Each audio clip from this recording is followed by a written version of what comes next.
Thank you, Venkat. Maybe I can speak. I need it. It's windy. So thrilled to be here today. I'm Anna Fellander, founder of Anch.ai.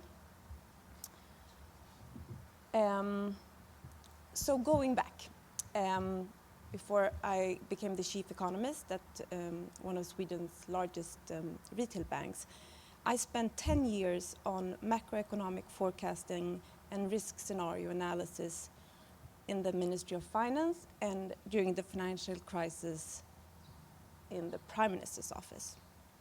So I got fascinated by what could not be measured, what was hidden. And becoming the chief economist at Swedbank, I wanted to research the positive externalities from digitalization, the hidden values that we couldn't measure in the statistics or even in macroeconomic monitoring. I want you to see this. This certification is going to be on AI, every AI solution all across the world for innovations humans can trust, releasing the real power of AI. So going back, just to get my thread, so the positive externalities from digitalization I saw was shifting to negative externalities in 2016 from AI and data-driven technologies. So I started a multidisciplinary research group at the Royal Institute of Technology, and we did a risk assessment, ethical AI risk assessment methodology that we, through a sandbox environment with regulators, policy, startup, public, private, civil society, vetted and tested it. In 2018, I founded Anch.ai, and now we've launched an ethical AI governance platform. So AI is fantastic. Ungoverned AI opens the risks for costly ethical breaches and legal. Now you're going to have sanctions. I will talk about that later.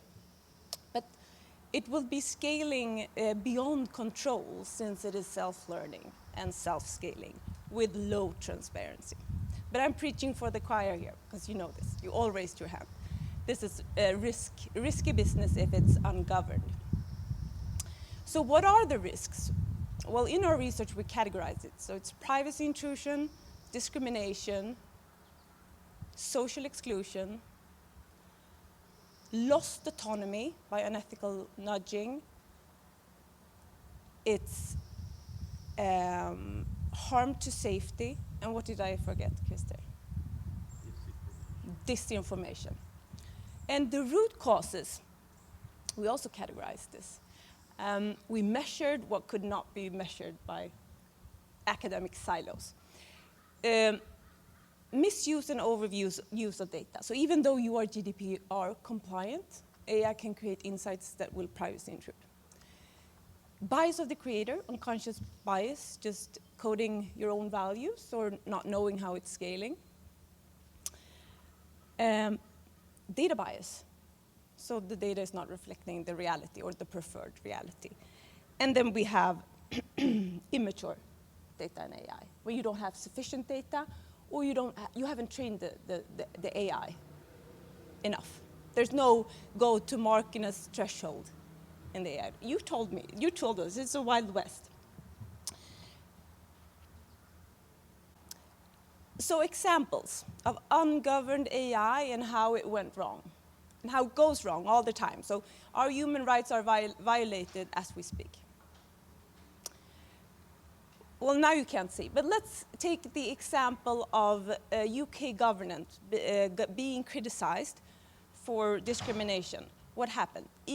AI for test scoring, amplifying bias, so test results were worse on students from worse income areas or low-income areas. So this is an example of immature AI. You haven't sufficient data and you haven't trained it. And this is the UK government, and it really needs high standards. Of course, a lot of investments were withdrawn and a lot of reputational costs to citizens and students. Another example is Starbucks. You have heard this when Starbucks was accused of nudging 6,000 calories to young people. So this is an example of bias of the creator. When you don't know, if you set the algorithm on profit, the algorithm will do upsales until forever. So the algorithm learned that it's higher margins on sugar drinks than on coffee. So it just goes until it achieves its targets. Another example is when you have AI for credit scoring in bank systems or in banks and financial systems. You have heard of accidents where one female and one male having the exact same economic status, but the woman being denied credit because the algorithm learns from historical patterns. Same with Amazon's recruitment AI, just learning that male characteristics and successful CEO recruitments are leading to the only CEO suggestions were made. That's data bias. Another example is when you have face recognition that is being misused or overused. You don't opt in or opt out for face recognition, right? Okay, so the problem here is that none of these examples are governed. There are no guardrails. So, for example, the coder doesn't know how to code the organizational ethical values. The lawyer, the legal team, doesn't know code, has no education. And it's sometimes only the business team that knows the different context where the solution is used. So through my presentation, I'm building up something that I want you to remember. It takes 3 to tango. So I mentioned tech, legal, and business. So the next slide, please. The next slide. So these days are over. Ungoverned AI is becoming regulated by the EU Commission in 2024. So this is a huge GDPR moment. And the main thing with this EU regulation is that it's going to require heavy reporting and governance in a new form that we've seen before.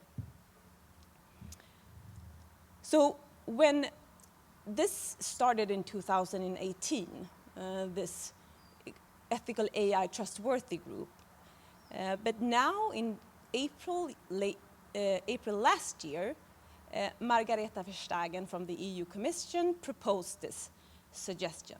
She was extremely value-driven in her presentation.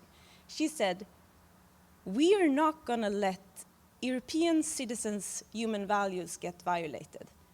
And we're doing this for competition against China and US. So what does it actually mean then? We can talk about some kind of critics against it and also the positive. Obviously, we think that this is a really good thing because we do believe that trust and guardrails will be core in the future competitive landscape. There is a very wide definition of what AI is. So it's from deep learning to actually hard-coded data. So every organization needs to screen their AI if it's high risk or not. Some AI will be prohibited.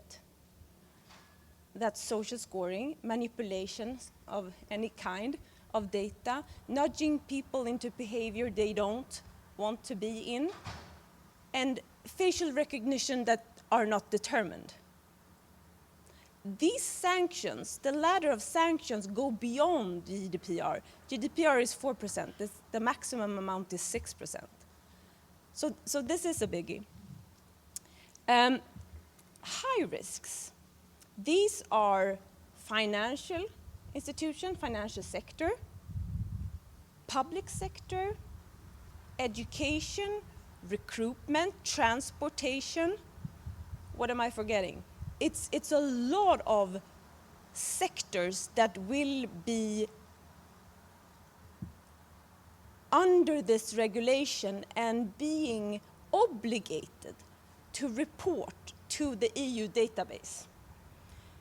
They have to report, number one, all the AI high-risk use case. They have to report, they have to do a risk assessment so that they comply to explainability, a robust governance system with maintenance tools and reporting how long the AI is supposed to have for in a life cycle, and report continuous compliance and human in the loop. It's kind of a massive, or it is a massive thing in this high risk part of this pyramid. These limited risks, for example, a chatbot, these are not regulated. So for a chatbot, what they are encouraged to, they need to say, hey, I am a chatbot, so they need transparency. And they are encouraged to have a code of conduct, saying these are our ethical principles. We will explain to you how our AI used your data and came to this decision, how we filtered our data from gender bias, for example. Okay, so that's one thing, the heavy reporting. But then there's the governance.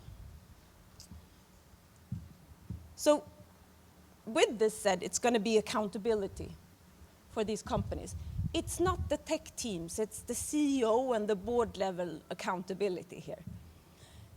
The governance, you can't have critical business decision taking in the AI team. You need to go cross silos. You need to align and visualize critical ethical decisions and trade-offs with the tech, legal, and business team. So for example, how smart can a car become? How smart can a city be? How smart can a connected home be without violating privacy? When does a recommendation engine become unethical nudging? When do I lose my autonomy? Everything is going to be visualized, reported, and accounted for.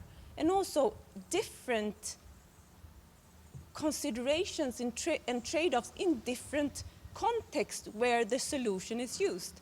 Okay, this is opening up a door to a lot of reporting and governance, but next slide, please.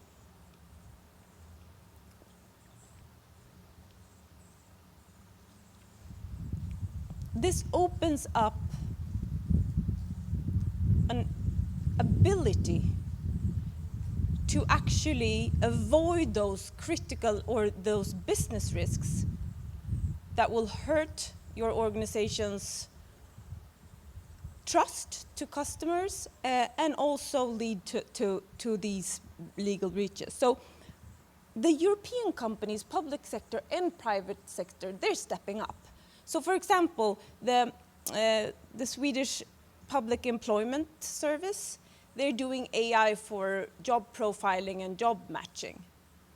So they say, okay, we need to do cross-organizational, cross-functional governance. We need to get a governance structure to be able to report to EU on this. But even more important is one of the largest tech consultancies in Sweden saying, we want to go beyond compliance. Next slide, please. we do want a framework for visualizing ethical consideration going beyond these compliance risks. So with this governance framework, or the way that you orchestrate this governance, you will be able to detect the regulatory risk, but you will also hopefully be able to assess the business risks that are not regulated. And once you do that, you will find business opportunities. You will see this as a competitive edge to create trust, because trust is key. And then you have this, what seems to be very troublesome, the cross-functional cooperation, will be, the slow way will be the fast way. So our Nordic values, they're based on transparency, value-driven business, collaboration, non-hierarchical. So it really suits our DNA to work with this in this way. So my key takeaways here is that status quo is not an alternative. There is GDPR moment arising with this new AI regulation that will come into force, but use it as a competitive edge, because slow is fast and you need to create a frictionless highway for innovations that humans can trust. And the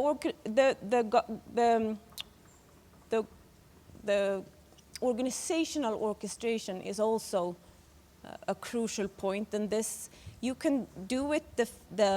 You can take the fast track here and try to report what you need to report, but then you will be still exposed to this pitfall. So digging into the root cause and creating governance will be key.